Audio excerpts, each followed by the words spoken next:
Welcome to Environmental Week at the Startup Business Festival, a week dedicated to innovation and resilience, where the focus is on redefining the balance between business growth and the health of our planet.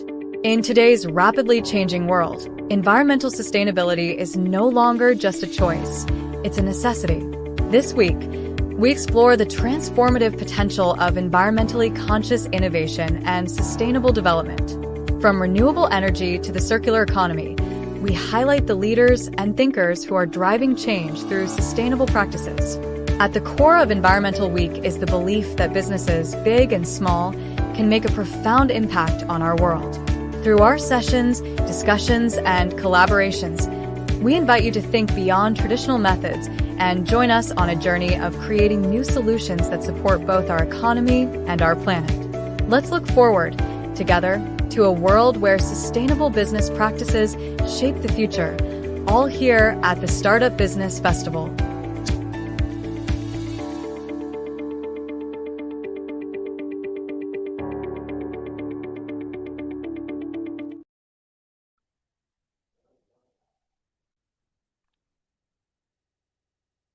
It is a very pleasant good morning to you all and a warm welcome to our Day 4 of the 2024 Startup Business Festival. We're thrilled to continue our week on environmental entrepreneurship, where today's focus is on ensuring that green businesses meet and exceed environmental compliance standards. Throughout today's sessions, we'll explore how startups can leverage AI tools to handle compliance requirements, from real-time monitoring of emissions to data-driven assessments that help anticipate and meet regulatory changes. With AI, green businesses can achieve greater transparency, mitigate compliance risks, and stay agile in an ever-evolving regulatory landscape. So let's make the most of today's discussions, gaining insights that will help us to shape an ecosystem where sustainability, compliance, and innovation go hand in hand. Today, we're honored to have the amazing advocate, Miliswa Mokoteli, delivering the keynote address on how AI tools can help green businesses ensure compliance with environmental regulations and standards. As a distinguished advocate in environmental law, Advocate Miliswa brings a great wealth of knowledge and experience in navigating the complex regulatory environment that green businesses face. She will share her insights on how AI can be a powerful ally in streamlining compliance processes, managing risks, and aligning with best practices for sustainability. Advocate Miliswa is a dynamic entrepreneur with a legal qualification who has found a new home in people development and has dedicated her career to growing people and businesses. After leaving the legal field to pursue her passion for women's development, she founded a business that empowers individuals and supports business growth. Miliswa excels in project management, consistently delivering an exceptional service to all of her clients. When she is not crafting meticulous project plans, she enjoys quality time with her husband and her 2 boys, loves watching movies, and her love for words is used to journal and write books. Advocate Miliswa, we're so excited to have you at the Startup Business Campus Festival. The stage is yours.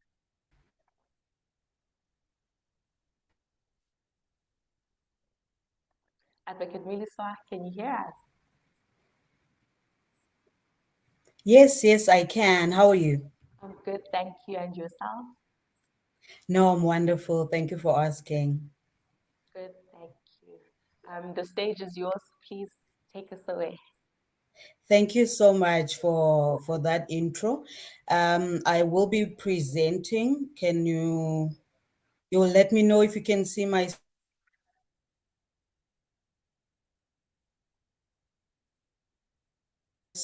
screen? Okay, we're on the lookout.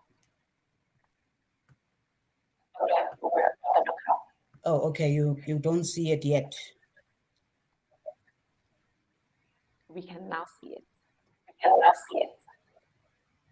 Awesome. Thank you so much for that lovely introduction. As Lerato has spoken or mentioned, today I'll be taking us through a conversation really in terms of how can we harness AI tools for compliance. But before I do that, I always want to know who I'm talking to. So for me, I think it's important that you know who you're talking to. Miliswa is, I think, as Lerato mentioned, a lawyer by profession, and because of that, she is then able to be speaking to some legal issues in this conversation. But more than that, I am part of a team that delivers on growing people and growing businesses. And what we do for businesses, Lerato, in the main, is that we support them with creating systems, because we've realized that many small businesses are actually living in their heads, and they are not having systems to be able to deliver and have other people join them. So by us partnering with them, then we assist them to do that. And part of that is actually having them make sure that they use AI tools to streamline their business and so forth. So that is in the main why I am able to be speaking to you. But I think for interest's sake, I can mention that I am also a legislative drafter, meaning these compliances, regulatory frameworks is what I is my bread and butter. So what am I going to be talking through with you today?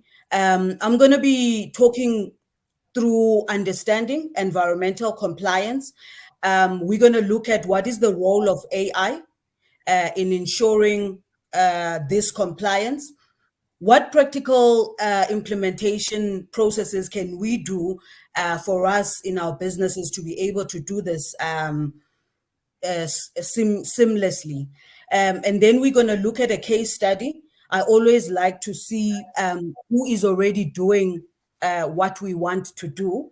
And lastly, just close out in terms of what are the limiting factors in our context.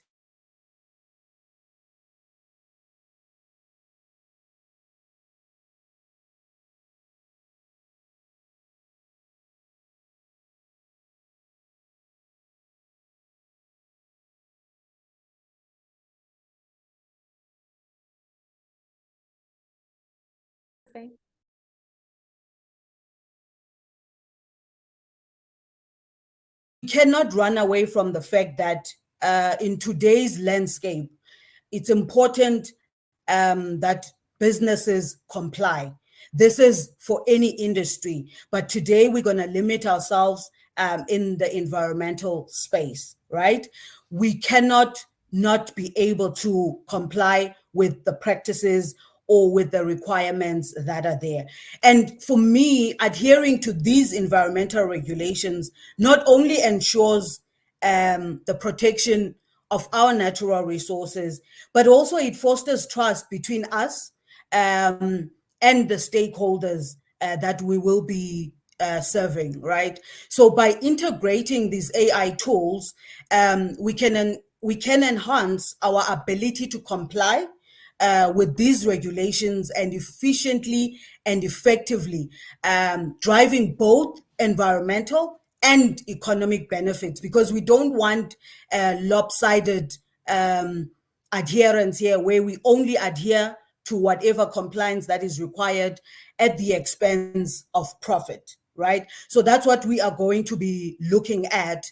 And the importance of this compliance, it's not only for business success, but I think for me, I'm always thinking generationally. I'm always thinking, what is it that we are going to leave for our kids in like behind once we leave? So it's very critical that we have that context when we're looking at this conversation, right? So because if you fail to comply, it can result in significant penalties. it will damage your reputation, and you will even lose the trust of your customers.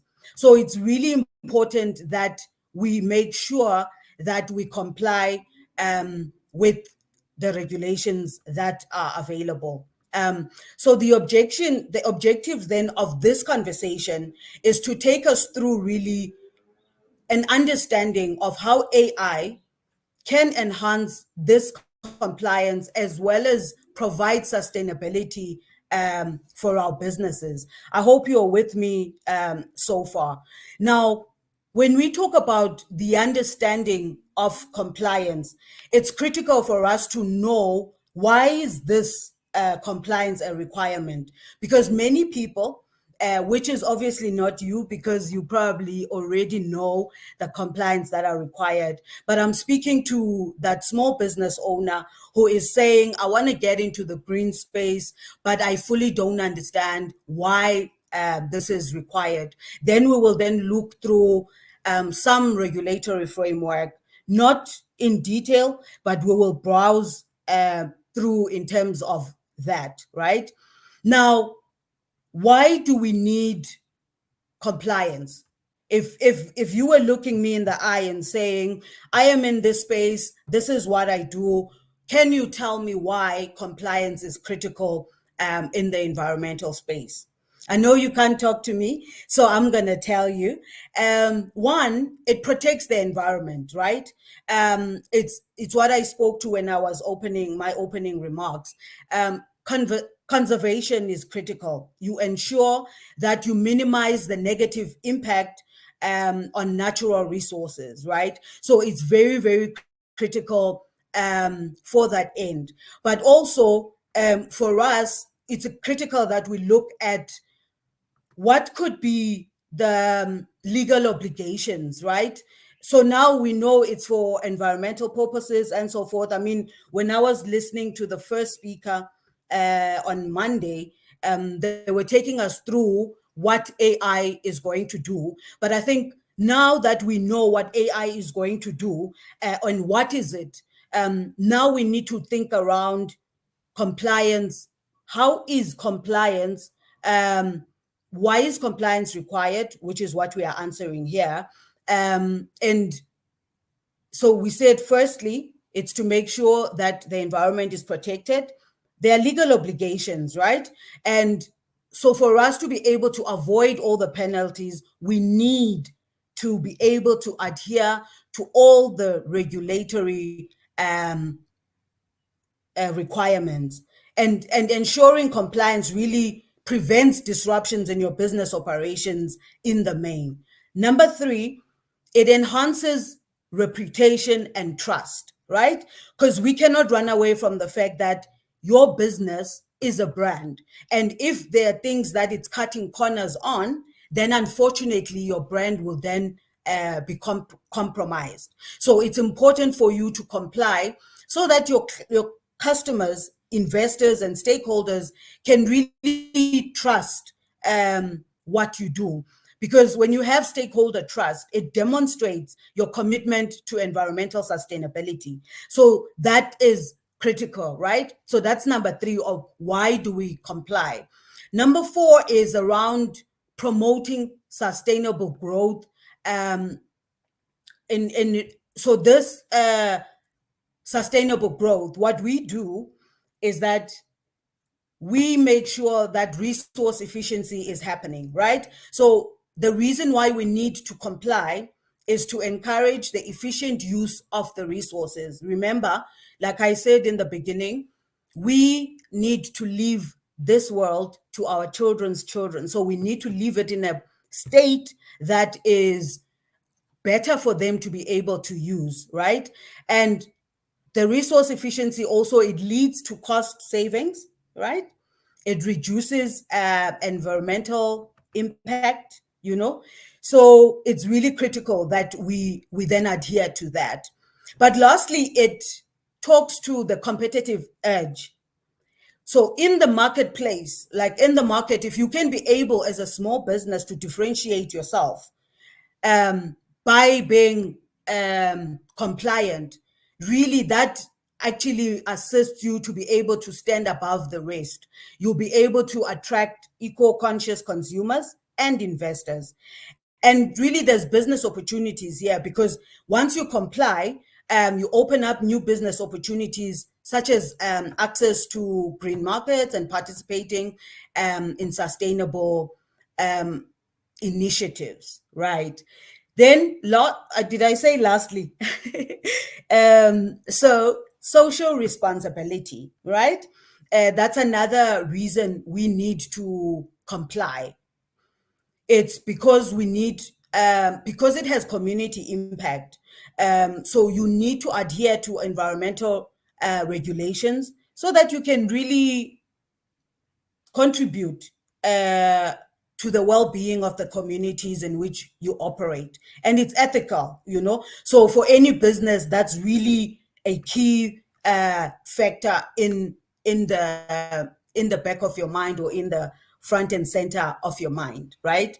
So I think how I can sum up this, we can say that protecting and ensuring clean air and water is a high priority for all governments, businesses, as well as communities worldwide. So to meet this challenge, businesses, we need to operate within permitted levels and comply with any local, national, and international regulations. So to make matters worse, so we need an environmental compliance to be balanced against other societal objectives. What is those? Well, obviously, that is economic development. So that's also critical that we look at that. So the goal of environmental compliance and enforcement is really to verify whether your business is operating within applicable laws and regulations. So in terms of the regulatory framework, so there are certain laws that govern the space that we are operating in. Because imagine if anyone can just you can just burn anything into the air and there's no repercussions for that. I mean, that would really compromise what we are trying to do in terms of society, right? So the key frameworks that we need to look at, and I'm going to speak from a South African perspective in this regard, but I do understand that we have a wider audience, and I'm sure that they are well aware of their framework within, I'm hoping they are well aware of their framework within their countries. So the National Environmental Management Act is one of the key pieces of legislation that any business, any green business needs to be complying with. So you need to be looking at that. You need to be looking at the Air Quality Act. So you need to make sure that you obtain atmospheric emission licenses. I spoke to that. And waste management regulations as well, because they govern the regulations. I mean, they govern the handling, the storage, and the disposal of waste. So you must make sure that you have a plan that minimizes waste production. That's critical, And we have a Water Use Act and regulations that regulate the use of water. Because if we don't, I mean, imagine the wastage that will be there. We have an Environmental Protection Act. So this one, what it does is that it includes regulations around hazardous substances, waste disposal, and pollution control. So lastly, I took ISO as well. I know it's an international standard, but it's very critical. It's applicable to everyone. Now, having that background of why we need to comply, and probably what the challenges are with our environment, and I mean, not with our environment, with our, environment, yes, in terms of, and regulatory framework. Now we need to then understand what is the role of AI tools in ensuring this compliance, right? So I hope you're tracking with me here. So our conversation, we started just explaining what the framework is, and now we're gonna see how this framework, in terms of compliance, what is the role of AI in that space, right? So one, we are able to track, right? So if it's automated, you're able to track. So there are AI tools available that can help you to streamline um, your compliance, making it easy for your business to be able to adhere to the regulatory standards. And there are platforms like EnviroSuite, that are in the space that they provide real-time monitoring of key compliance matrix, right? So here, for example, if you're a small manufacturing plant, you can use AI to monitor the emission continuously and allowing you to address it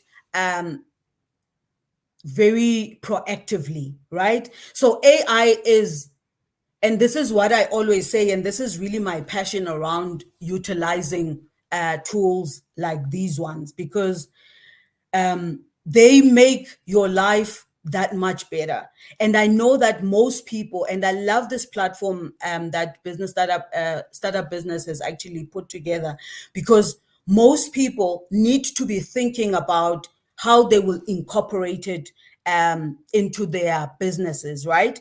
And also, I think we need to talk around the expense. I think I'm getting ahead of myself now here, but I wanted just to mention here that we need to talk about the cost that is related to actually having these tracking systems. Like I mentioned here, the EnviroSuite. I'm sure you guys who are in the industry already, you understand the cost that comes with that. But I think I want to bring a spanner there in terms of, when can we have a South African or an African solution to EnviroSuite, right? Because what then that will do is that in the place where you are unable, or the small businesses are unable to afford, what you will do, because your solution is African solution, they will be able to actually have access to that.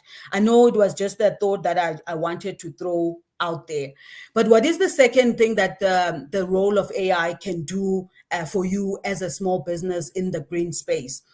Analysis of data, right?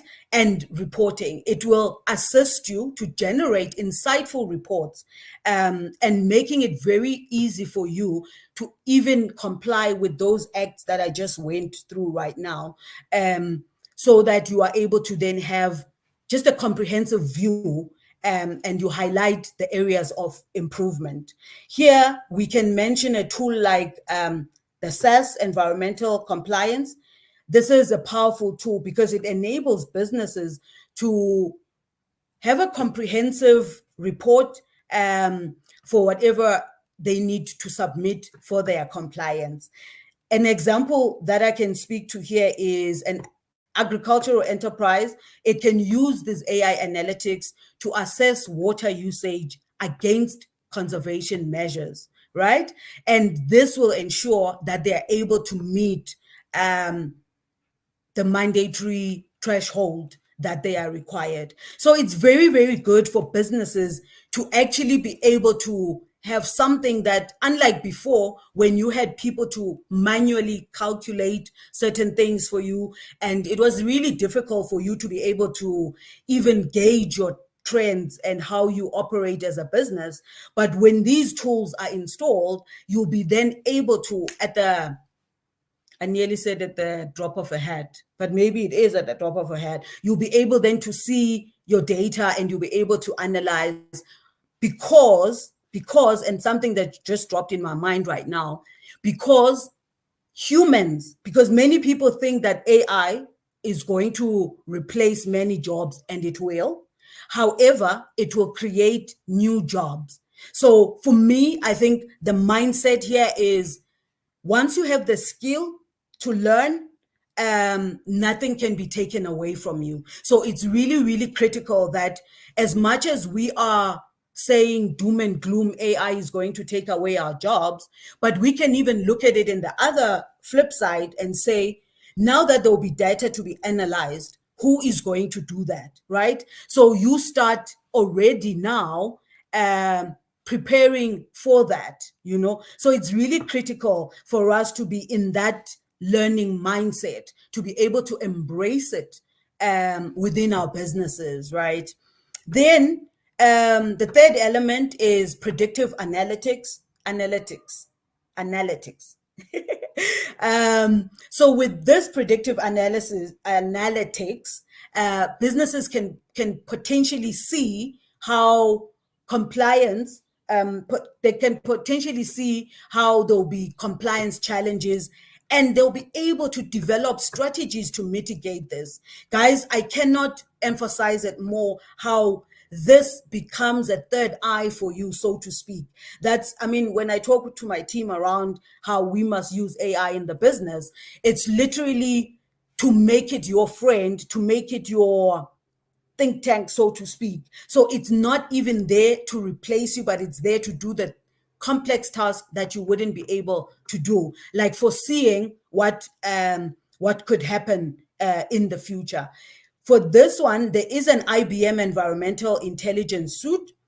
What that does is that it's got tools that can offer you to anticipate what regulatory changes that will be available, because this is what I want us to talk about.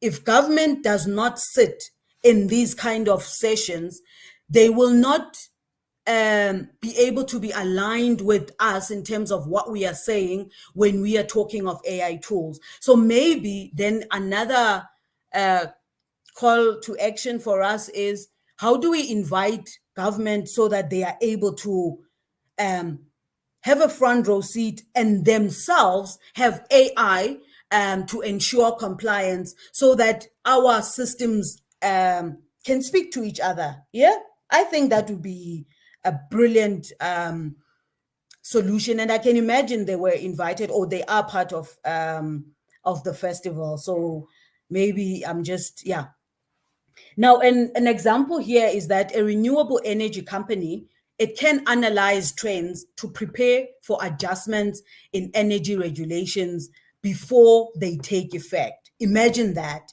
Imagine being able to be alerted of what will happen, and then you position your business in such a way that it benefits than becoming reactory. Reactionary.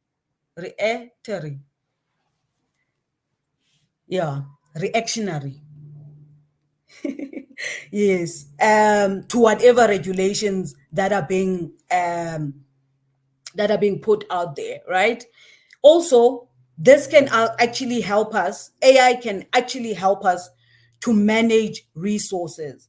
So this, for me, I think it's what, hands down, one of the reasons why I am such a proponent for AI. What it does is that it optimizes resource utilization. Then you are able then to enhance your sustainability when you do that. Now, softwares like EcoStruxure. So when I saw this, I don't know how you pronounce that. It's STRUXURE. And I did try Siri to pronounce it. You see, that's another AI. So we literally living in a world that is induced or in already 10 steps ahead in terms of utilization of AI. And we will do well for us to be able to jump onto that, right? What this software does is that it allows businesses to be able to monitor the energy use and reduce any wastage, right?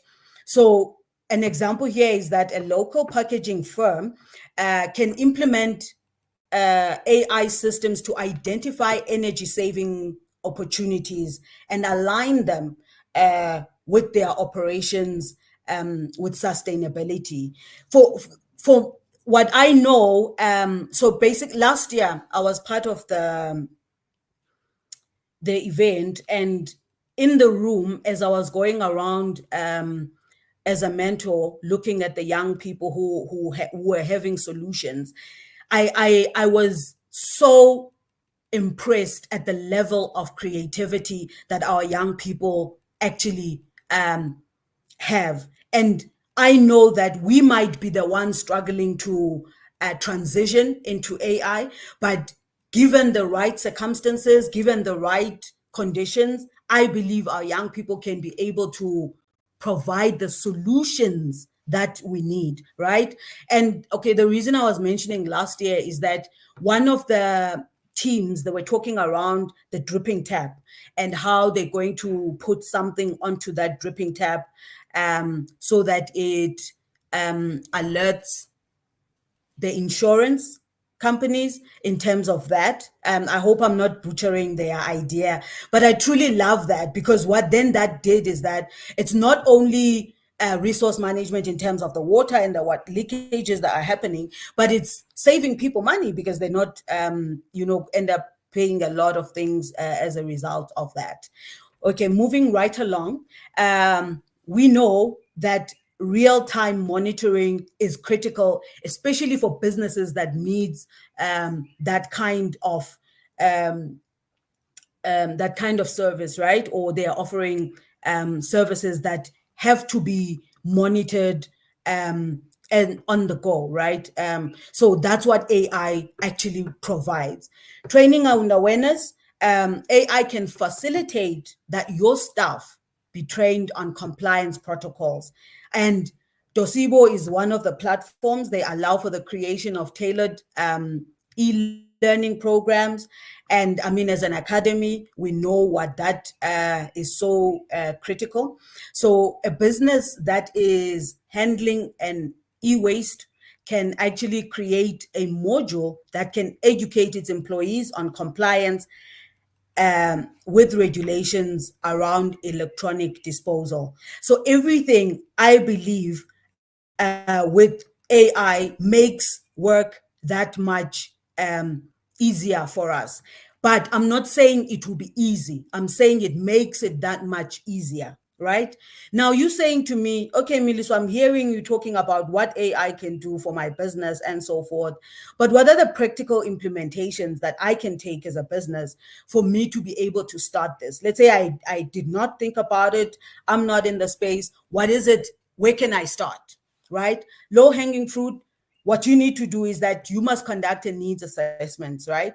So you evaluate what your current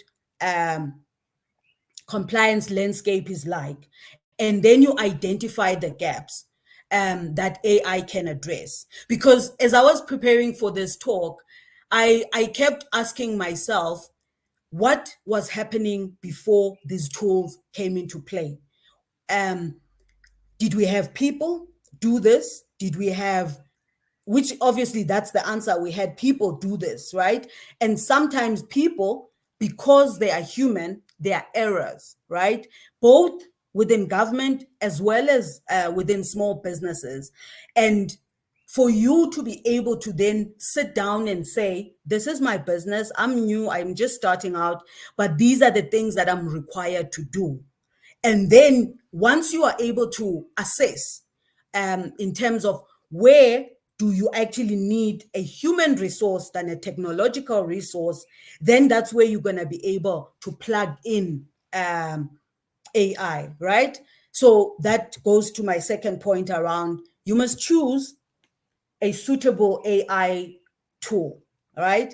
So this one, obviously, it's going to take you to research, and then you must select the one that fits your business's needs and budget. Why? Because you need to make sure that it is within your affordability, right? And here I'm going to throw the same thought process I threw around. I think this is when we must actually be thinking about African solutions. We must be thinking about not only, what I'm saying here is that not only must the AI tool be tailored for environmental, but I think we need to be already thinking about creating our own tools, because what I've realized with the West is that once they are done with the whole AI and they've gone to chat point 4 or oh 1 or whatever it is that they're doing, they're going to dump that in Africa and say it's an African evolution, as if we don't have our own solutions, our own way of doing things. So if we can get ahead of it, and I'm not really anti what the West is doing, I'm just saying that we have something to offer as well. So we must be thinking of solutions that we're going to present to them, right? And once we have chosen then that suitable tool, we will then need to integrate the solution into our operations. And not only do we need to integrate it into our operations, but we need to ensure that our staff is adequately trained on it, because that's another gap. We come up with all these exciting tools and so forth, but then we leave people behind. However, I still maintain that the responsibility, though it's the business owner's responsibility to train its staff, for me, I am an advocate that says you are not just a staff member, you are a solutionist. So when you are in my business, you are also coming up with solutions. You are also educating yourself. You are also empowering yourself. I'll share a story here around, there's a movie, Hidden Figures. I don't know if you guys have seen it. It's now out on Netflix. Though it obviously squeezed my heart in terms of the sentiments around it, but I was looking at the supervisor, I now forget her name. What she did is that though they were relegated to another building, what she made sure was that she would come to the, let me say, the headquarters or whatever, the main building, and she would see that there is a new, it's actually an IBM machine that is there. And guess what she decided? She decided to go and study coding, like by herself. Now that is thinking 10 steps ahead. She went to the library, though they treated her somehow at the library, that was fine, but she managed to educate herself, and she didn't leave it there. She then went and educated her team, right? And say, girls, we are going to be extinct, meaning whatever we're doing is going to come out of fashion, but guess what's coming? So let's prepare for that. That kind of thinking, for me, it is revolutionary, because guess what happened afterwards? So the guys, they couldn't operate the machine, and guess who could operate the machine? And guess what then happened? They needed more hands to be able to operate the machine. All I'm saying with that movie is that we need to be forever developing. We need to be forever thinking ahead. Don't just receive a salary and just sit at home just because the business is not yours. Even though you are requiring your boss to train you, be training yourself even right now, if there are people who are not entrepreneurs in this call. And then you must engage. Once you have integrated it, obviously there's nothing you can do without collaboration with other specialists, right? So here we have environmental compliance specialists that you can bring on board for them to then be able to assist you for whatever report that is being fed out.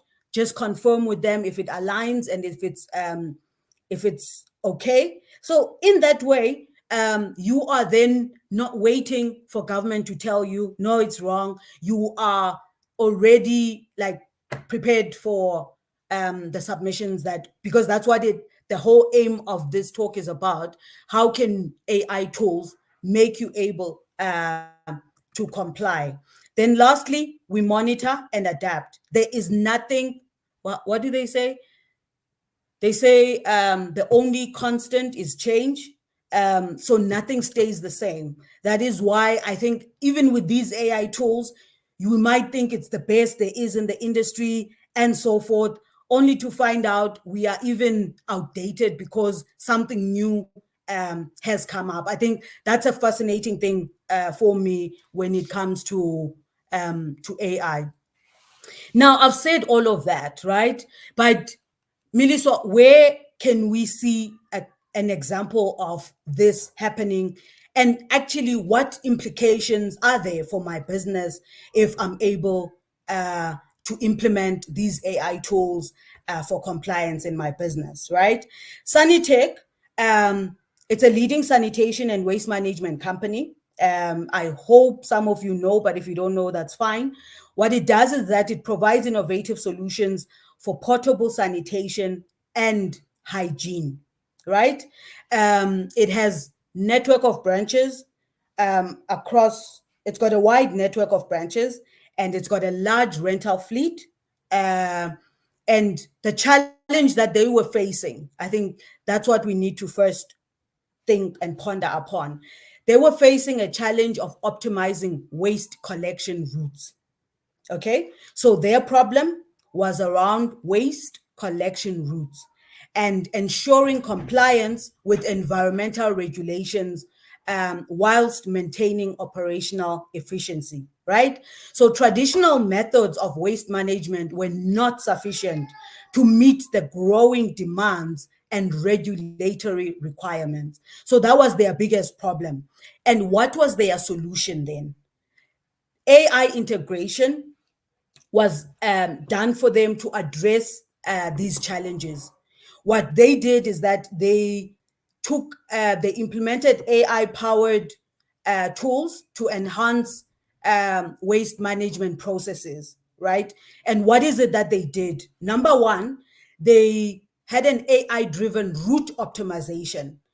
So what Sunnytech did is that they used the AI algorithms to analyze data on waste generation patterns. Okay, so then not only waste generation patterns, they were also looking at traffic conditions as well as collecting schedules. Now, this allowed them to optimize their waste collection routes. And guess what the implication was? They reduced the fuel consumption. And as a result of that, what happens? Then they minimize their carbon footprint. That for me is, it's not a double sword, it's a triple sword in terms of once you can utilize AI in your business, the solution is not one-sided. Because if you can analyze the data and analyze it correctly, the solution is threefold, fourfold, multiple fold in terms of what it provides you, right? Now, they also then, it helped them with predictive maintenance. So that was the secondary element to it. Now, AI tools were used to predict the maintenance needs for their fleet and well as their equipment by identifying potential issues before they became critical. I think for me, if we can study this, just for us to just see, because this is a South African company, how this was able to help them, our businesses can be able to save so much and be much more sustainable, right? Then they were able to reduce, because of that, being able to catch the problem before it was a problem. They were able then to reduce downtime and ensure continuous operations. Can you think of any business that can actually use this kind of AI? I can. Now, and they also experience real-time monitoring. So what they did is that they implemented powered sensors to monitor waste levels in bins and collection vehicles. This real-time data allowed them to respond promptly to full bins and avoid overflow, ensuring compliance with waste management regulations. That, for me, I think it is touching so many elements. I think that's why I chose it as a good case study in terms of what happens to a business when it prioritizes AI in its operations. Also, they had a customer feedback analysis, right? Because obviously you need your client as well to be on board with what you're doing. Now, AI was used to analyze the customer feedback and complaints and helping them to identify areas of improvement and enhance customer satisfaction. That is amazing. That is truly amazing in terms of what it was able to do. The implementation of AI led to significant improvement for Sanitec. I'm going to just summarize it. It increased efficiency by optimizing the waste collection routes. It was able to reduce fuel consumption by 15% and improve overall operational efficiency. It enhanced compliance. How? By real-time monitoring and predictive maintenance. It ensured that it met its environmental regulations and avoided penalties for non-compliance. That is what I'm talking about. It improved customer satisfaction by analyzing the customer feedback. It allowed them to address whatever issues promptly, and they were able then to improve their service quality, resulting in a 20% increase in customer satisfaction. So what am I saying? What are our key takeaways from this case study? We need to invest in technology. We need to implement AI significantly in our operations because it will enhance efficiency and compliance with regulations, right? Optimize your processes. It will really help you in totality in what is required for your business, right? But I think we would be amiss to think that we have conducive conditions for our small businesses in South Africa and Africa in general. And for us to be able to talk to these limiting factors, I think I want us to think of them on a bigger spectrum, right? Access to resources. Now, whenever you come up with any resource or tool, you must know that it's going to require money from you. So many SMMEs struggle with limited budgets. They struggle with resources for technological adoption. But I am convinced that with festivals like this and you being able to network with investors and mentors, you will be able to benefit from getting whatever funding that is required.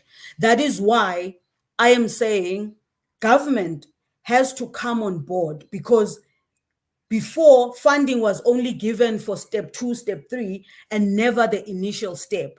But I think if we can now say funding, and not only for government, but investors as well, we can say funding can be given even for an idea, so that these SMMEs can be able to purchase whatever AI tool that is required, right? So it will close a gap in that essence.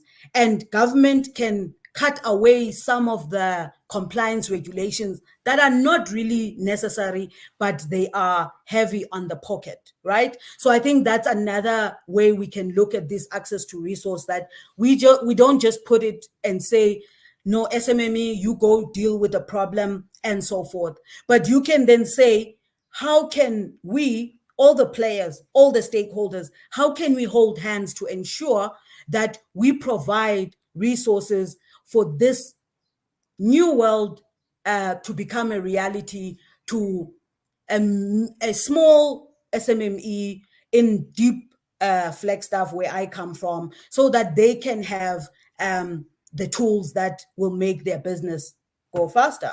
Another limiting factor for us is skills gap, right? There are many issues around skilled personnel who are both trained in AI technologies and environmental compliance. We know there's that gap. Businesses, we need to focus on workforce development. And this is what I was talking to, that I believe that development is really twofold. You are responsible for it, as well as your boss is responsible for it, right? So you need to be training. You need to be making sure that you are steps ahead really around AI and what it's bringing to us as a continent, right? Infrastructure challenges. Oh, here we can talk for days because we know that there are technological infrastructures because of underdevelopment, and that makes it really harder for businesses um, to advance in using this AI tool. But here for me, I'm saying, but we have an option, an opportunity to collaborate. We need to collaborate with big conglomerates so that we ensure that we can piggyback on each other. I mean, for me, I think South Africa should be past the point of saying we are competitors and so forth. We need big business working together with small business to share resources, government as well, and other partners that can aid in this in this gap that South Africans and Africans in general face. But obviously, that's a talk and a discussion for another day that needs to be explored in full, right? Then regulatory complexities. Well, we know, I mean, as a lawyer, I understand how the regulations can deter businesses from engaging in compliance actively, right? But I think that with AI tools, we can be able to simplify the complexity of this. But also, I'm also challenging government and saying, you need to come to the party. You need to handhold, not necessarily even handhold, conducive environment, because that's what a government is here to do. It's here to provide conducive environment where these SMME can be able to function, right? So in conclusion, what am I saying? I'm saying that we need to be learning. Learning to learn is one of the critical skills that we need as a nation and as a continent. Basically, for any change, we need to be ahead of it so that it doesn't catch us by surprise, right? And two, I'm saying you need to incorporate the AI tools in your business so that uh, to you can be able to significantly enhance your compliance and system and sustainability, right? So whatever, I encourage all of us really to view AI not just as a technological challenge, but as an opportunity for growth and reinvention in your business. As we move forward towards a future where environmental compliance and sustainability are paramount, leveraging AI tools can really help empower SMMEs across Africa. So thank you so much. That is all from my side. Thank you. Wow, thank you for that very informative discussion, Advocate Miniswa. I've learned a lot. I think some of the questions that I was jotting down, you ended up answering them anyways. But thank you so much for that. Can I stop I think presenting? no, we would like to. Yes, you can stop presenting, but we would like to ask you one or two questions before we end the session, For sure. if that's okay with you. Yes.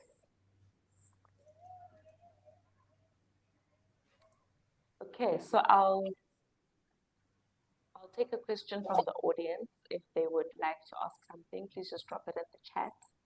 But for me, what really stood out and was an area for concern really was how we can amalgamate the costs associated with the transition into these AI tools and the needs that small businesses have. How would you recommend striking a balance there? Because we all know that these tools are not very affordable, and some businesses may consider them not to be priorities. But as you have Yeah. said, that there's a need for us to kind of transition into that space. So, Sure. how would you say we get middle ground? Yeah. So I think I'm going to start it in this way. I believe that a responsive government, and I'll tell you why I'm starting with government first. A responsive government says the landscape of our businesses has changed. What do I mean? In terms of their needs. It's no longer just about, I need a business plan, or I need, all of that is well and good. However, we need to incorporate technology into these companies so that we can prepare them for the world, to be consumed by the rest of the world. Because once we can think about consumption as not only just a regional thing or a local thing, but we're thinking global, then their investment should be in alignment with that. I even believe that, is it the Department of Science and Technology? I think it can lead, it can be a lead on this, in this element, right? When it comes to uh, how they position AI for the rest of the country. But in terms of private sector, and this is my challenge as well to private sector, is that they have an obligation, according to the BEE laws, to plow back to small businesses in their jurisdiction. So they can actually utilize some of the resources and finances that they have to be able to assist. Maybe let me, I don't like the word assist, because when you're in business, you're running business, it's not a handout. But if they can come alongside them and support them, right, by offering them what is required. So what I'm saying, with that response, is that government has a responsibility, as well as private sector has a responsibility. Because once we have functioning businesses, I mean, the implications are big, you know. It will, the inflation will go, it will just be good. So it will be a win-win for everyone. So we can tap into government, we can tap into the private sector as well. Um, Thank you so much for that very comprehensive response. I think you've ironed out everything in that regard. But you also mentioned something about us paving a way to create African solutions. Please could you Yeah. kindly elaborate what ideally that would look like for us as African citizens? Right. That's a nice question. And it even needs its own 1 hour. But I think what I can say, what I have in mind with that, Wanala, is that I believe that each and every one of us have got an internal um, solution that we come packaged with, right? So what that solution is dependent, how that comes about, it's dependent on you making sure you invest in making sure that you take out whatever solution is inside of you, right?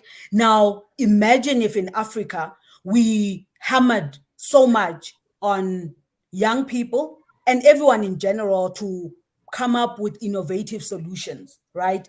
In that way, we are not expecting some messiah to come and save us.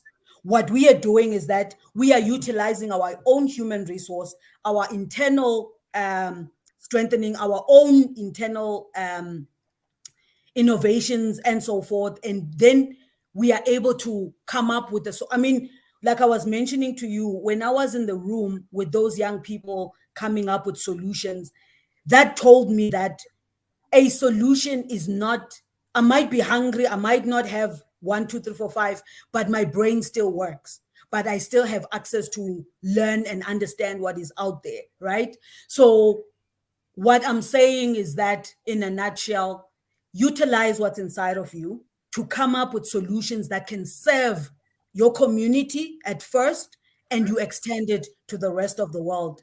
You never think like the situation or environment you are in. You must be always thinking bigger than where you are, because you can only attract what you see. But when you don't see it, you won't be able to live it, right? So all I'm saying is that African solutions are within its African kids, and we need to force our kids in a way, not even force, but encourage innovation and creativity from a young age and stop making them regurgitate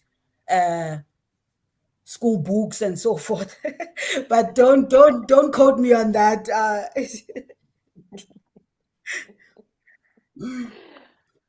I absolutely love the concept of us starting in our communities and branching out thereafter. It's so powerful because sometimes we often want to start by changing the world where we could actually start where we are. And as more of us start where we are, that's eventually how our world changes.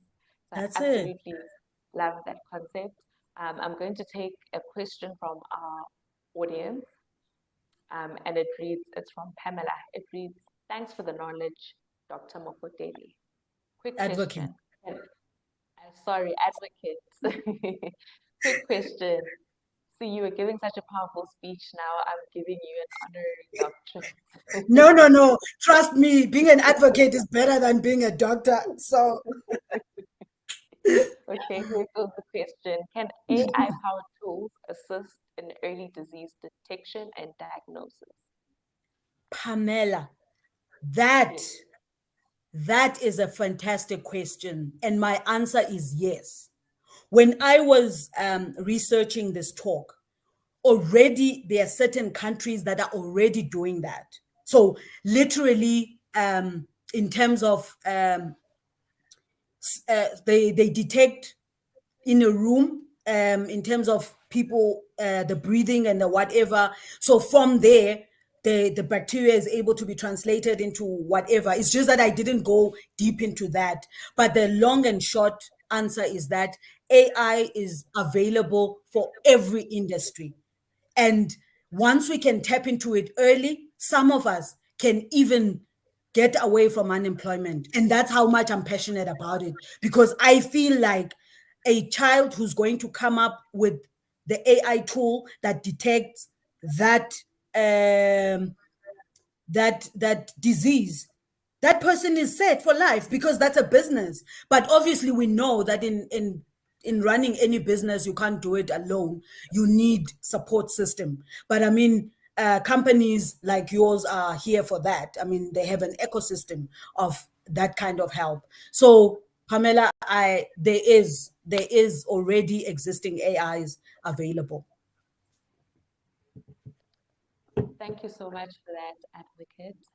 And I would like to ask you a somewhat tricky question.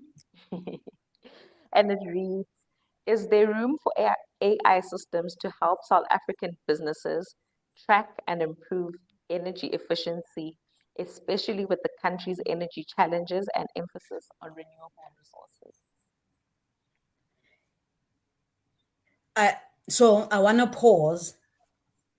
I want to pause because it's a full, like you can do a paper on that. So basically you are saying, is there a possibility to take energy? Just read the last part. Okay, so I'll just read it all together. Is there room for AI systems to help South African businesses track and improve energy efficiency, especially with Yes. the country's energy challenges and Yes. emphasis on renewable resources? Yes.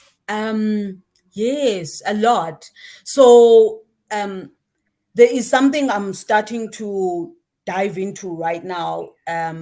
Well, it's been there for a long time, but my interest is becoming pronounced. It's called Internet of Things, right?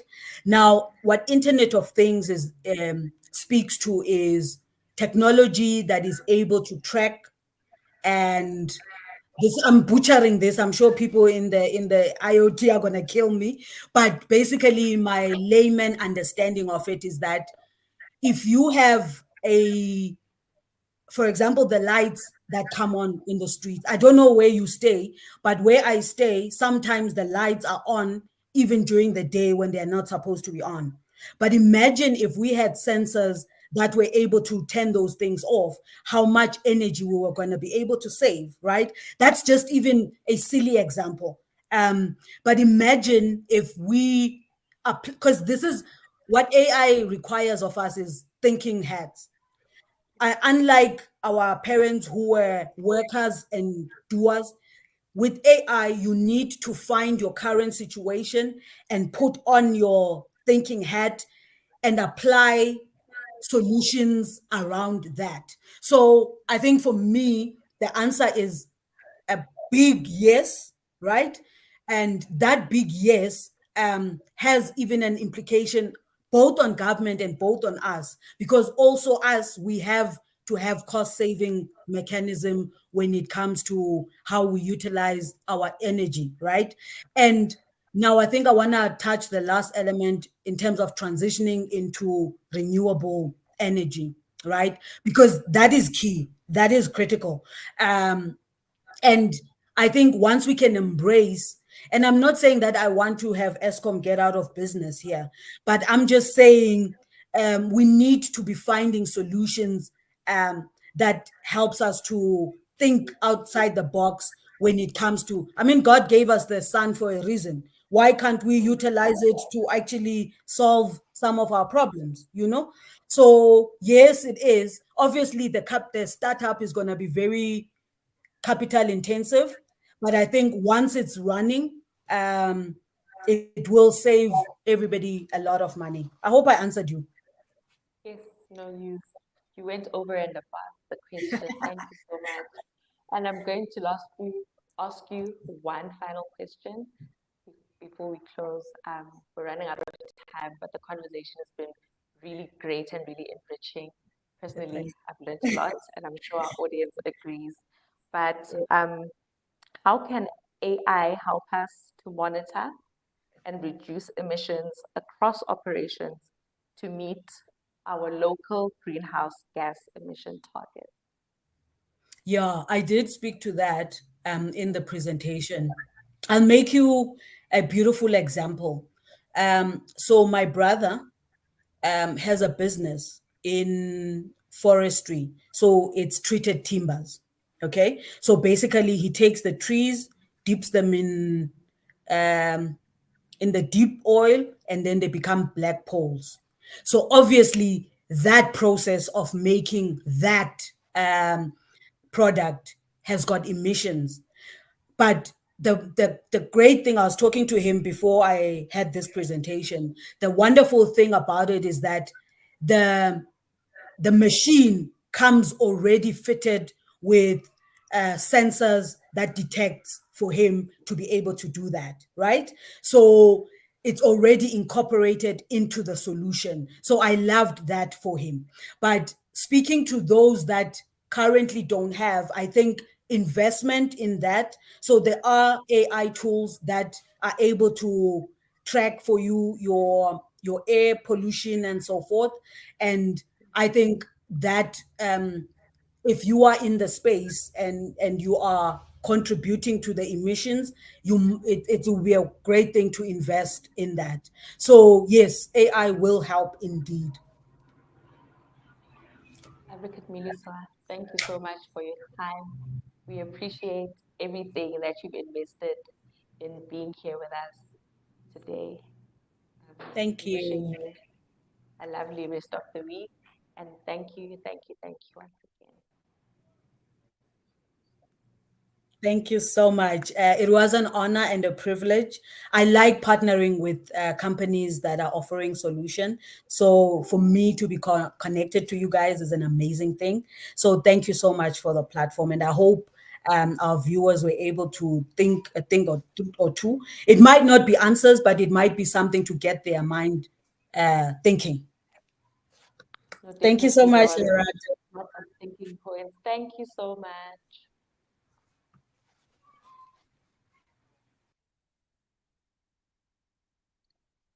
Thank you so much to our audience that is watching. We will have another session at 12 p.m. where we will carry on these very enriching conversations about the environment and how we can amalgamate this with AI. Please let's continue this conversation on our social media platforms, which will be shown on your screen. But till 12 p.m., that's all from me. Thank you so much and enjoy the rest of your morning.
way.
No way.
No way.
No way.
No way.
No way.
No way.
Welcome to Environmental Week at the Startup Business Festival, a week dedicated to innovation and resilience, where the focus is on redefining the balance between business growth and the health of our planet. In today's rapidly changing world, environmental sustainability is no longer just a choice, it's a necessity. This week, we explore the transformative potential of environmentally conscious innovation and sustainable development. From renewable energy to the circular economy, we highlight the leaders and thinkers who are driving change through sustainable practices. At the core of Environmental Week is the belief that businesses, big and small, can make a profound impact on our world. Through our sessions, discussions, and collaborations, we invite you to think beyond traditional methods and join us on a journey of creating new solutions that support both our economy and our planet. Let's look forward, together, to a world where sustainable business practices shape the future, all here at the Startup Business Festival.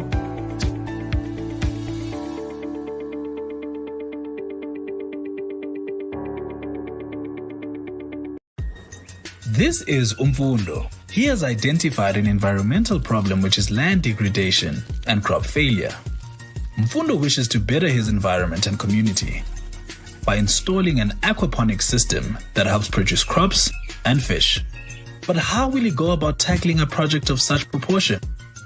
Luckily for him, he doesn't have to try and do it on his own. By joining the Imvelisi Enviropreneurs Bootcamp program, he will be provided with knowledge, guidance, and resources needed to build his idea into a business. Imvelisi aims to prepare young people who are considering startup businesses in the water and biodiversity sector for a better understanding of what it takes to start and run a successful business. Assessing the market potential for ideas. Understanding the funding and partnership landscape that will be important in taking an idea forward, as well as the intricacies of starting a business and how to pitch your ideas to possible investors. At Imvelisi, Umfundo can network with other entrepreneurs and stakeholders also attending the bootcamp, while at the same time have the opportunity to engage with technical and business mentorship to help him structure his idea into a potential business, which he is then able to pitch to potential investors in Shark Tank sessions, giving him the possible opportunity to become involved in the Imvelisi mentorship program. At Imvelisi, we open our doors for you to start your own business, leading to adding value to the economy, environment, and community.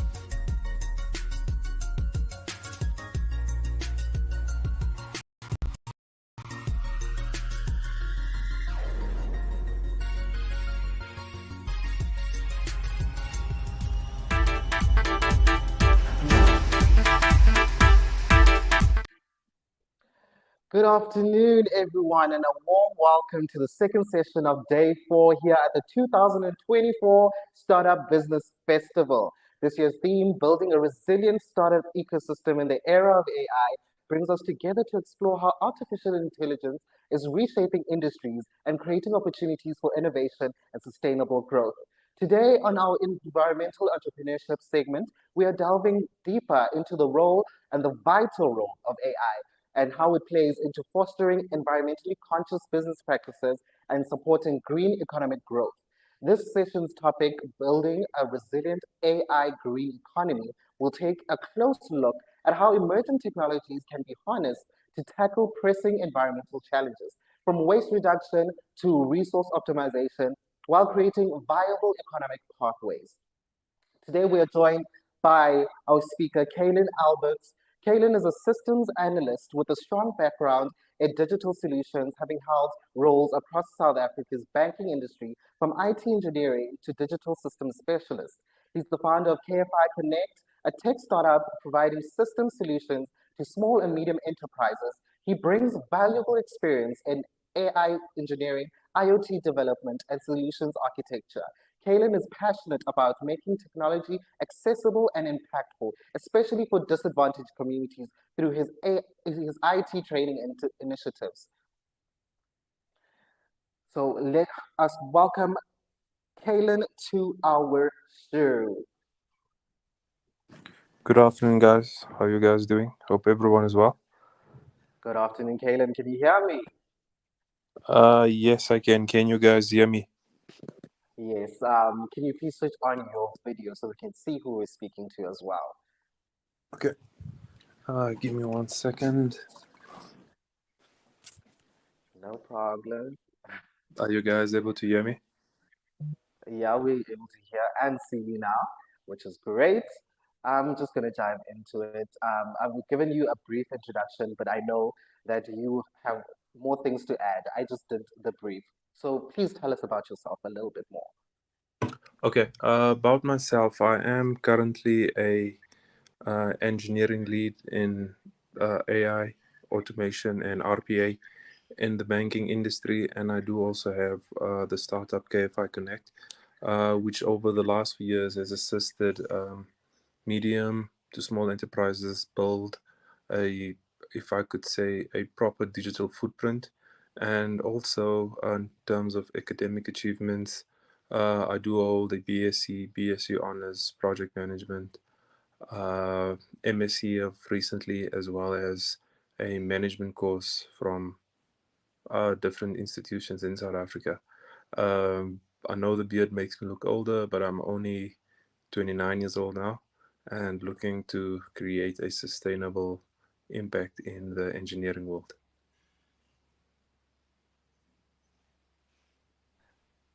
All right. Let's just dive into our topic for today. We are speaking an AI-powered green economy. So I'm Yes. going to ask you like a very surface level question. What is this and why is it important? Okay. Could you maybe just want to repeat the question? Why is AI Uh, important? no, what is a resilient powered AI-powered green economy? What is it and why is it important? Okay. Let's just start with why it is important. As we understand that during the first industrial revolution, the second and the third, and even now in the 4IR world, we see that technology largely impacts how we operate as individuals and also at a societal level. And with AI and with new technology being introduced, we find that it does at times have a negative impact on the environment. So if you look at the first industrial revolution, what it is brought the combustion engine and all of these type of things, and then having to transition into a renewable or green, if I could say, green energy type of world. So with AI, it's the same thing. As we move on and as we develop in the 4IR world, ways in which AI can help us develop a more green society. I don't know if that answers your question for you. Yes. Yeah, it does. It does answer the question. So we're trying to ease our audience into what we're speaking about Yeah. today. So obviously, we have to speak about the challenges and opportunities that you foresee, especially with building a resilient AI green economy. Like, what challenges do you see? What opportunities do you see? Okay. One of the challenges that I think we will find in this is that a lot of companies will prioritize, if I would say, wealth or capital over well-being. That's a good way to put it. But at the end, what you'll find that is we might build all this capital, might stimulate the economy, but in terms of green energy world, we might be moving backwards, which doesn't make sense because in a way that the quality of life will be decreased. However, on the other side, what we do see, especially in this 4R world, is that the more we push green gases, the more we push a more green economy, a paperless economy, a digital economy, we take that strain off of the environment, off of individuals, as well as boost the economy in ways that we cannot imagine, in ways that the previous industrial revolutions couldn't. You couldn't have your green, sustainable world with the advancing technology, but in the 4R, we see that. We see the two coexisting, the two are mutually inclusive of each other and moving forward. So what I'm gathering from what you're saying is that you are basically saying that the tech will help with environmental sustainability. And let's speak more on how South Africa is based and how we function. What kind of tech do you think we could utilize in order to make it a little bit better for us to comply with the way that the world is working right now? Okay. For South Africa, and I think as the world as a whole, what I have seen across uh, different industries and different countries, and even if I would say the different classes of society, what you do find is that at the moment we are moving closer to a more environmental friendly, green sustainability world. The first thing we need to establish before we even think about implementing these technologies is the governance and the framework around it. How do we vet in a way to say that according to AYBZ that this counts as a environmental friendly technology, the impact it has on the environment is much friendlier than expected. So that's the one thing we need to look at is governance. In terms of South Africa, I would say is one of those countries that doesn't have a massive uh, carbon footprint, right? In terms of carbon emissions. However, what we do need to look at is how we are advancing, and especially with IoT. If we can advance in how we see IoT with the help of AI, I think then we are able to do much more. As you know, South Africa is a very resourceful country in terms of natural resources. So if we find IoT to help these things and move away from the hard, if I could say the hard physical labor work, and then looking at machinery that can assist us in a long-term view. So we are very resource rich, and as South Africa, we always tend to shy towards our resources like agriculture and obviously our natural resources such as the gold, the platinum. So using AI, where do you see those industries transforming, and where do you see them playing a role in our new green economy? Okay, I think that what is the most important thing that AI does give us, right? I know in a discussion I had with a few people at another event last week, we spoke about data that is available. So if you look in our era, we have more data available than any other era. No era has collected as much data as we have. So what we can do then, we then can apply AI techniques such as machine learning, predictive analysis, and then from the data we can then predict patterns in which we can see what will the natural resources, what will the agriculture look like in the next 5 to 10 years, and then kind of plan accordingly to that to say, okay, if we know that we'll be running out of platinum in the next 100 years, how we then build reserves to see how can we sustain it, maybe stretch it to 150 years, and then also looking at the markets and seeing the financial impact of this or specific commodity, what it has on on the markets at a global scale, and then seeing how to utilize it from that point moving forward. So in that, I would say South Africa needs to put a lot of focus on predictive analysis as well as machine learning with the data that we do have available. So obviously, the data that we do have available, because we are so data rich, our generation is data rich. How can that data be used or catalyzed to make sure that AI is firstly integrated ethically and it is used for the benefit of the people that it is used with? All right, like I said, the governance and the framework is going to be important. We need to set out laws, we need to set out rules to say that um, for whatever reason, certain policies need to involve AI. I think also it makes it a bit difficult because at the moment we have a leadership running the country that is of the older generation, when really we need more young leaders to come up, stand up, take our place, and then from that try and look at more digital savvy policies, I would say, right? Because you know, as young people, we are more data driven compared to the older generation. So if we find a way to get this right, I think that we are in the clear. So in terms of policies, one would say then how ethical, or I would say how ethical, sustainable, as well as relevant is the data that we are using. For instance, we cannot use data that speaks about something happening 100 years ago and then implementing it today. Uh, the world has changed in such a drastic way that we cannot take the old and expect it to work with the new. So we need to look at ways in which AI can be better. One being the frameworks to say, uh, within these boundaries, AI is able to do certain stuff. What is the limitations we have with AI within these boundaries? And also, how do we extend these boundaries? What is permissible and what is not? Kind of, if I would say, a 24th or 21st century gospel for AI. So always looking at the future and how we are building, we always forget to include that it is a collaborative effort.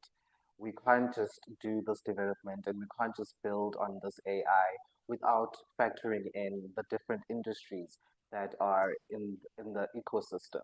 So I want to go to telecoms because I know you will be able to speak on that. The telecoms industry. How can the telecoms industry support this sustainable development, especially through AI? Yeah. Okay. The big one would be tariffs on the telecoms, making it more accessible to the rural areas, the less fortunate areas. That is a big one that I think that we have been looking at, and I think we need to look deeper into. How do we make this before we even make AI accessible to everyone? We first need to ensure that the internet is accessible to everyone, because without the internet, it makes no sense you having AI tools or knowledge of AI tools and then not having the internet, which is the platform which all our whole society currently works off. So that would be the first one we need to look at. And then the second one is we need to um, kind of remove the fear mongering in society regarding AI. AI is not here to replace humanity, but rather I think it's here to enhance us. So we need to look at ways that, all right, based on ABZ, A to Z, this is how it will work, and this is how we think that AI can make the world better. So once again, the importance of that in the telecoms is what is the governance and the framework to ensuring, are we putting in laws or frameworks, governance for telecoms, for any industry, in fact, to say, this is something that you guys need to offer, you must do this. I think then we need to also set up the proper AI boards where we can then vet certain technologies, vet certain companies and the impact on that on those technologies without having a biased opinion or taking anything underneath the table.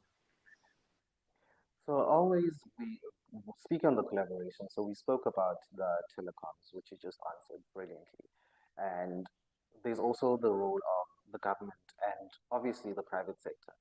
So they're fostering all these things and they're trying to build a resilient ecosystem that's green and an economy that's green.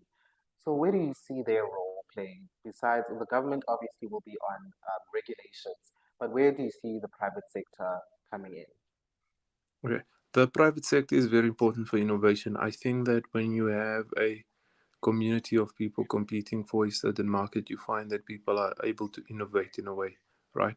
We got where we are through innovation and because of a economy that is able to compete against each other. So the private sector, I think their most important thing is that they need to start innovating in ways that the government looks at it and says, this makes our job lighter. We're able to take these private sector technologies. We're supposed to take the ideas as the government, put it together, and then actually assist in ensuring that these companies become, I would say, medium to large enterprises, and that the company is able to live on beyond the co-founders or the founders' lifetime. So I feel like it is the government's responsibility, not solely, but I do think they have a big role in ensuring that companies do live a long life, if I would say.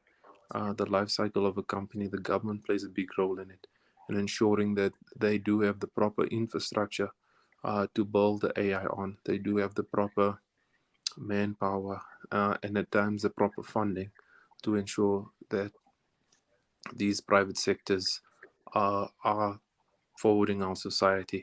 And I think most importantly, it is the private sector's responsibility to come forward and ensure us and assist us in moving the world forward. So obviously, I'm going to speak on what she's just said now, funding, which is really, really important, especially when you're trying to innovate. What kind of opportunities do you see in the space, especially for institutions such as banks and loaning agencies and all those people who are trying to get into the economy, who are trying to get into the AI, who are trying to build this ecosystem? What opportunities do you see for them? Right. Especially, we must think about it in this way. The government or any company cannot just fund you if there is no mutual benefit. It does not make sense for government or whatever to give you money if you have a reputation of squandering, if you have a reputation of just wasting. So that cannot be sustainable in a way. So what we do need to look at is, if we are giving company X funding, then what is the benefits of company X being funded? Is it then giving uh 10 to 100 more jobs if you do the funding? Are they then able to scale up to a way that it is able to compete with the unicorn AI companies from China, from America? Uh, if we do give you funding, what is the consequence of that? Not just in a sense that you, as an individual, now have the chance to go buy 6 cars, 7 cars, while the technology we are waiting for never gets delivered or has minimal impact. So we need to look at ways that high funding as well as high results. So that's what we want to see with the government funding for individuals, for companies, even for ideas. How do we get it to compete at a global scale? And how do we know what is this impact of this technology? Now, we cannot 100% predict the future, but I feel like, once again, with the data that we do have available, we can then put it in certain predictive models and say, based off of the trends, based off what is happening, we think that this company will most likely succeed or fail due to 3 or 4 factors. And based off of those factors, we can then look at funding. So I'm going to speak on entrepreneurship now. And because you're an entrepreneur, I know you'll have a valuable insight for our audience, especially in the era of AI. How can AI inspire the next generation of entrepreneurs to focus on green solutions rather than just the standard solutions that they have been? Okay, if you think about it, right, in a way, especially since the launch of GPT and the more AI tools coming out, the AI platforms available. Oh, just give me 1 second, quick. My nose is itching. With the platforms available, what you do find is that I've seen it personally. It does make the work we do much easier, because at times there are certain things you would like to do that might be tedious, uh, but do require a long time to do. So this will be the minimal task. This will be the low cognitive task. What you then find is you then just plug this into an AI, let it run, let it do, if I would say, your admins, your paperwork, the work that does not require a lot of your time. What it then opens up, it opens up your schedule, whether it's 1 hour, 2 hours, for you to then focus on the important things, and then looking at how to make the world or your product a better place, or how to reach a better market through this. And also with AI, I don't think we understand how powerful it is. It can then also come up with strategies. It's kind of like having a whole company in one. On that, I am 50-50, because I do believe that we need certain people in certain jobs to stimulate the economy. And if you have this AI power tool that does everything and you don't need the manpower, it kind of defeats the purpose. So that's why I'm thinking, or saying, that in a sense we need to look at ways in which AI can enhance us in our entrepreneurial journey. So that's what I'm saying. For startups, the paperwork, the admin stuff, that is what you get your AI to do. Certain strategical work, you get it to do. And then moving forward, you can focus on how to build and engineer your product to how you want it to be. So in the ecosystem that startups face in South Africa. It's always difficult to try and adopt new models, especially new training models and adopting tech. Are there any other unique challenges you can think of that these entrepreneurs might face when trying to implement the AI and trying to get it to work with them and not against them? All right. The biggest thing I think that entrepreneurs face is access to the market. The market in many industries is very saturated, and without the right connections, without the right network, it's very difficult for certain people to access the market, have a path to market. That's why I think like these type of the launch fest, the entrepreneurial fest, when people come together and you're able to meet certain people, it then grants you access to a market where if you were on your own, you wouldn't necessarily be able to access it. That's the one. Um, the challenges I think people do face is the complacency and also getting used to the AI, because let's say 4 or 5 years down the line, you've been using AI so well, you're able to grow your startup to a medium enterprise, and now you'd ask yourself, why then do I do need to implement a fully HR operating system? Why do I need to then hire these finance people when in fact I just need this AI? And there are many large companies that do this. A good example is Telegram. Telegram at the moment has under 40 employees. So it's a billion-rand company, billion-dollar company, but yet only has 40 employees.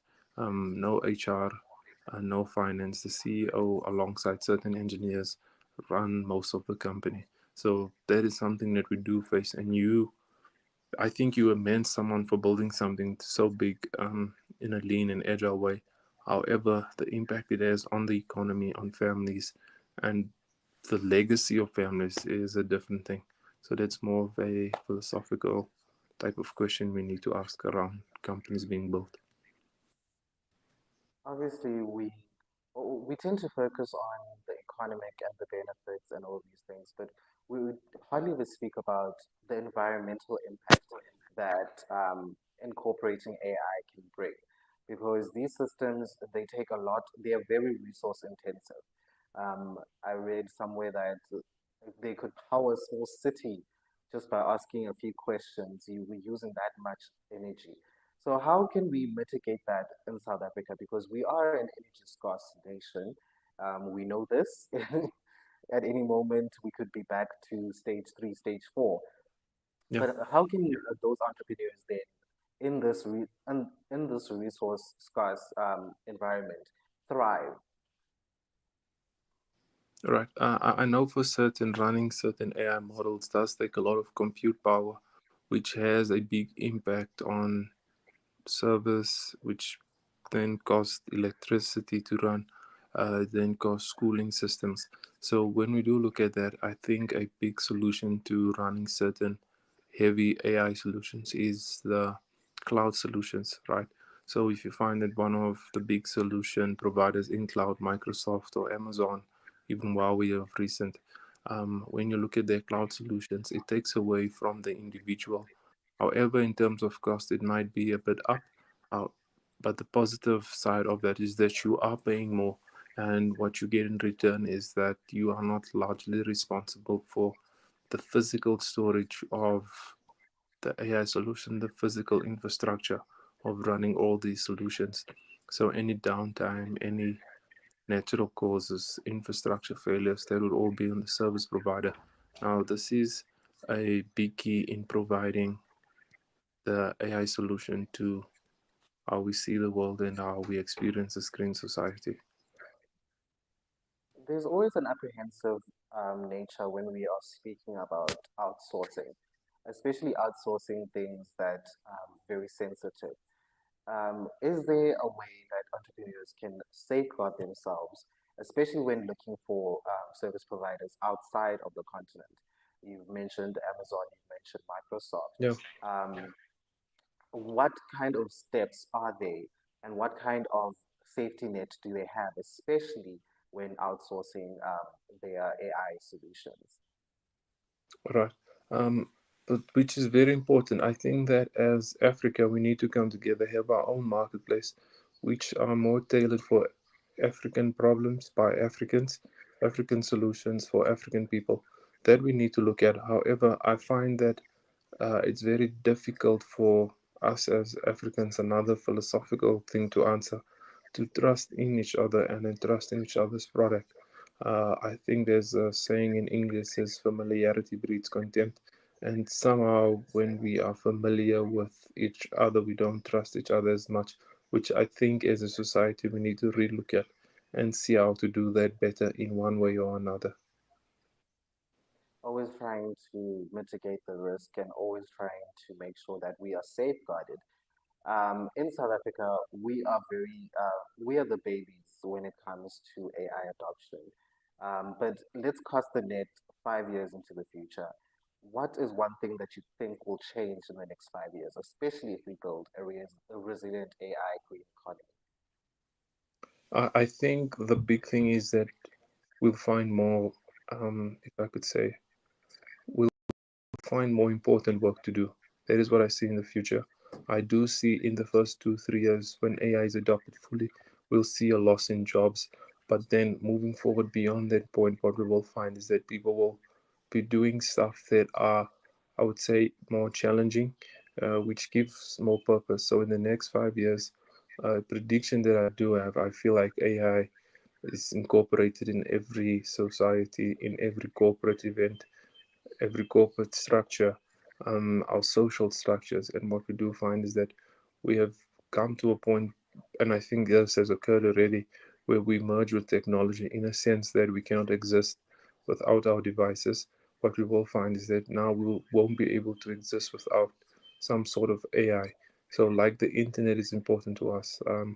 You'll even see the memes of people being in a frenzy when their phones get lost. So there's a meme about someone losing their phone and then someone losing something more valuable. So I feel like this happens in the future where we do have these AI assistants walking with us. It may not be physical, but on our cell phones that assist us with our daily lives, whether it's sending certain emails, whether it's reminders. Everything that we do will be AI related. And I find that in a society beyond that 5 years of AI, we'll find it out to function without it. And now we speak to the public. The public is always apprehensive and they have their reservations about, especially AI adoption. But how can the public get excited about this? What is in it for them? Like you said, for some people, we might find more important work to do, but for some people, they'll feel like they've been cheated out of their life's work, especially if it comes to automating like machinery work and all of that stuff. Yeah. So, how can the public actually get excited about what the coming change is going to bring? I would then, instead of giving an answer, I would pose a question to the public. How much better is your life with and without the internet? How much more productive are you with and without the internet? From those answers, you are then able to make a prediction to say how much better your life will be with AI than without AI. And always speaking about how much better our lives can be. The education aspect. So now we are moving to training people to adopt AI. Yeah. This comes with its own challenges, of course, because some are not as tech savvy as they should be or want to think they are. But communities at large, how can the AI help educate communities, especially on things such as sustainable practices, the green economy, and how the risks and everything that's coming with AI adoption? Okay. Our education system, that one needs to change drastically because I do not think that with um, if I could say AI savvy students, our education system is set up is that you just need to remember everything. It's more like a repetitive task, and remembering, the person who remembers the most or the best is usually the A student. So what you do need to find is, I think that our education needs to be set up in a way so that it encourages people to use AI, not avoid it. So we'll give you a unique problem fitted for society based off of your skill set, based off your strengths, based off your weakness, And from that, we give you an AI tool, which then helps you resolve a certain problem in society. So beyond your schooling, your tertiary career, when you do come out, you have a sense of purpose to what you're going to do. We've prepped you from primary school up until tertiary. This is the problem you're solving. So by the time you leave the education system, you spent 12 to 15 years working on one particular problem. And that's where companies come in and say, hey, we can take this individual, they've worked so much on this, this is the type of solutions they've come up with, and we give you an AI to help you solve these problems. It helps you get through the, if I would say, the task, and also helps you gather information, because we find that AI is good at this, and from there you are able to resolve a solution, a real life solution, and not just repeat certain tasks. Now I'm going to speak to you as an entrepreneur, with you and KFI Connect and how that fits into the slotting of everything that's about to happen. I'm going to ask you, how does your company especially help small and medium enterprises with system solutions? And what has been the response from some of your clients? All right. At the moment, we are working on a new product in the commodities sector, right? And what it does do, it um, just platform based, which gathers a bunch of buyers, sellers, insurance companies, just a platform for trade, a marketplace for trade in our communities. We have adopted this plan because what we do want to see is we want to see better ways in which commodities are traded amongst certain places.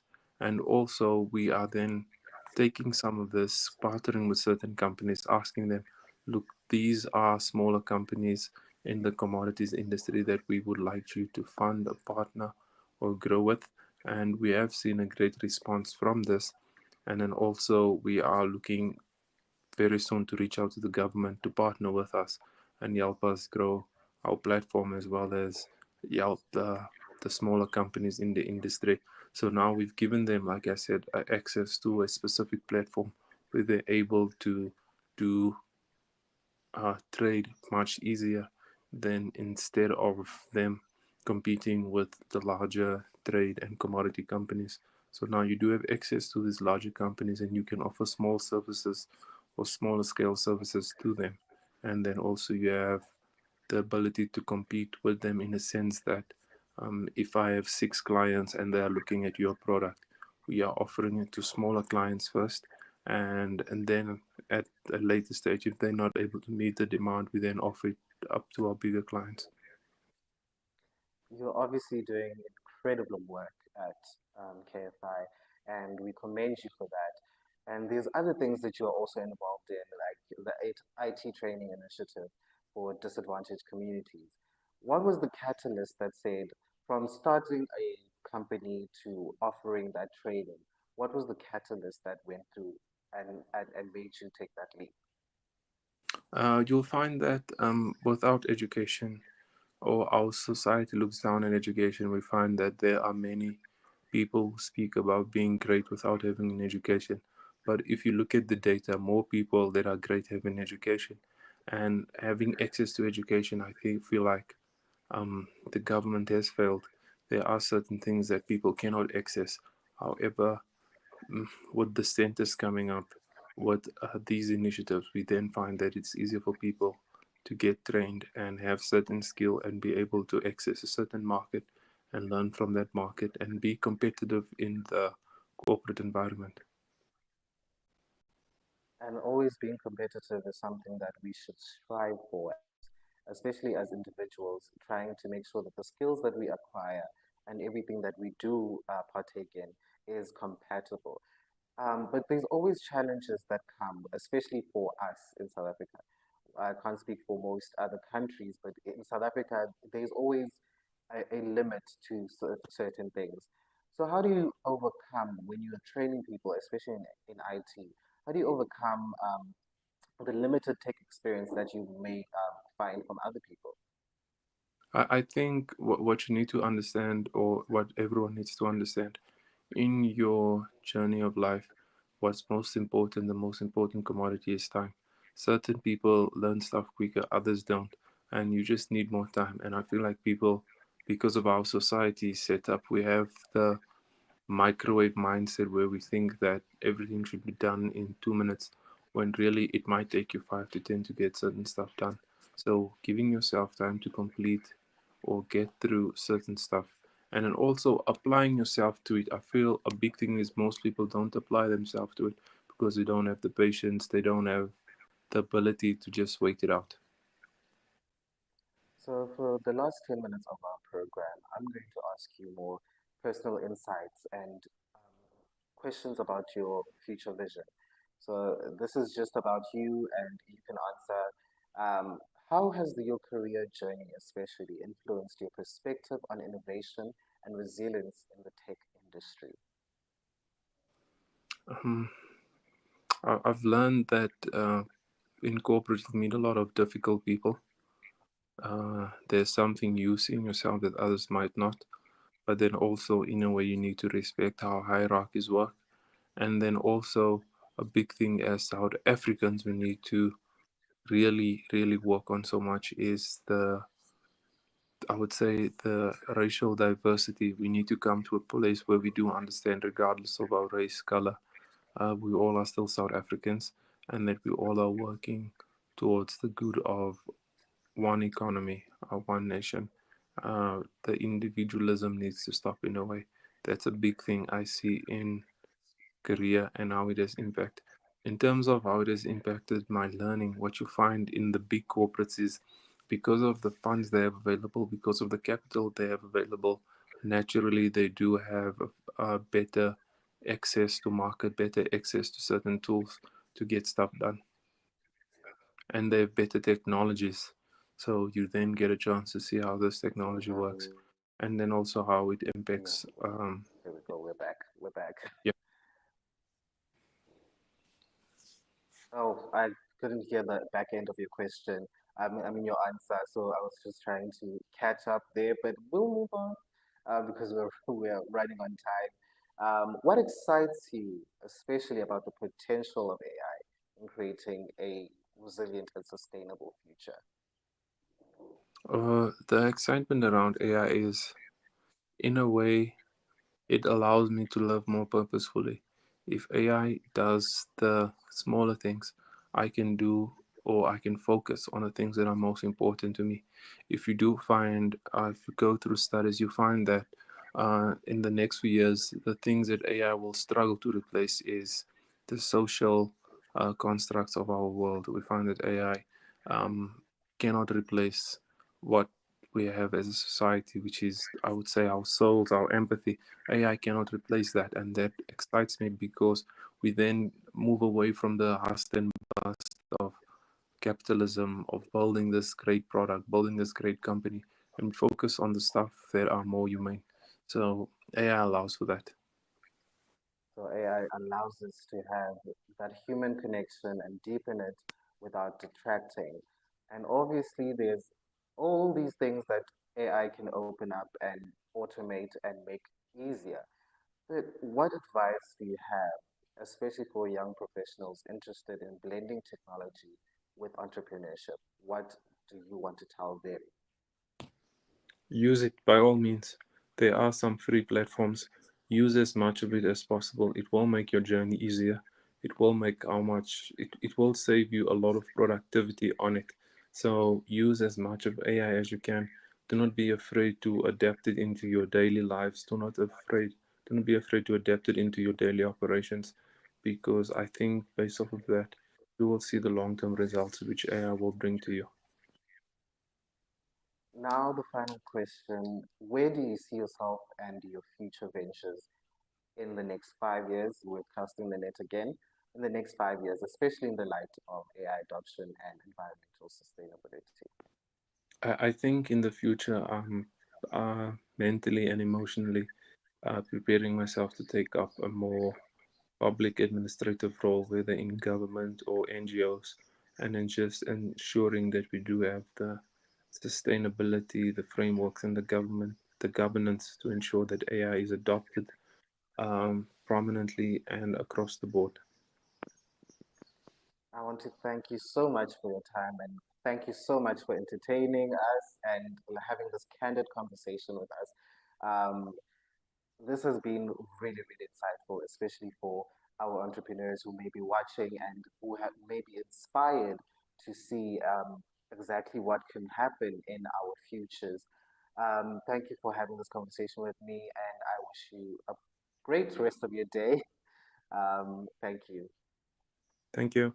Bye. And that brings us to the end of the second session where we were speaking about building a resilient AI green economy with our speaker, Kaylin Alberts. And with that, I'm saying we can continue the conversation and we can continue having these conversations on our social media platforms, Facebook, Instagram, Twitter, and obviously YouTube. So we can continue having these insightful talks with one another. The hashtags are Launchfest 2024, and the second hashtag is SBF 2024. With that, I am signing out. This has been day 4, and please join us tomorrow, and goodbye.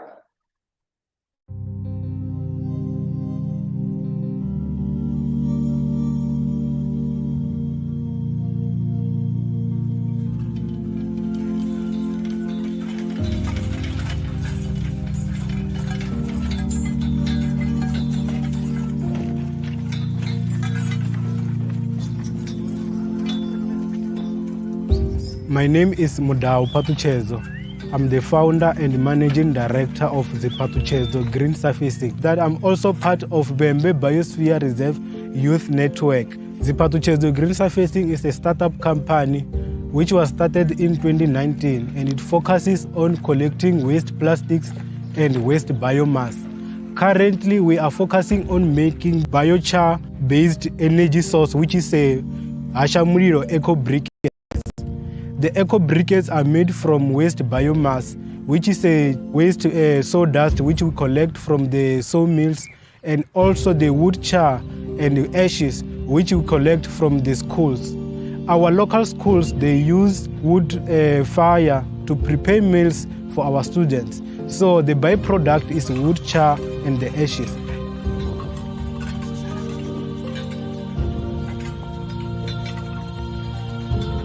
We then process them into useful and valuable material, which is an eco briquette, Ashamuliro, and also we further process it into an biochar-based fertilizer for soil application. These eco briquettes, they do not produce smoke, they do not produce sparks, they last for almost 3 hours. They are used for cooking and for burning, and you can use them for heating as an alternative source for wood.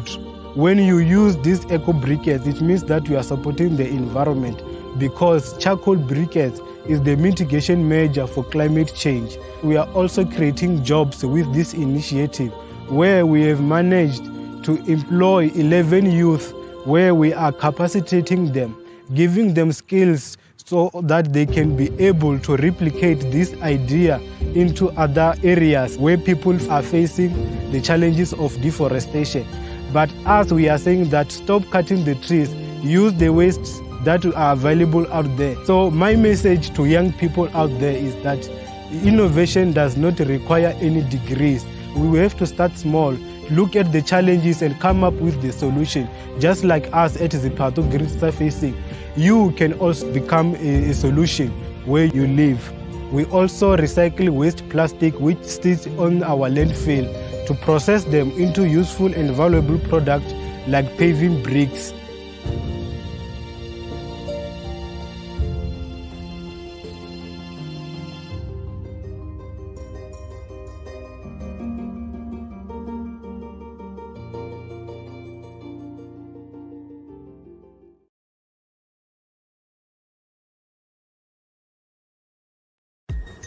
This is Umfundo. He has identified an environmental problem which is land degradation and crop failure.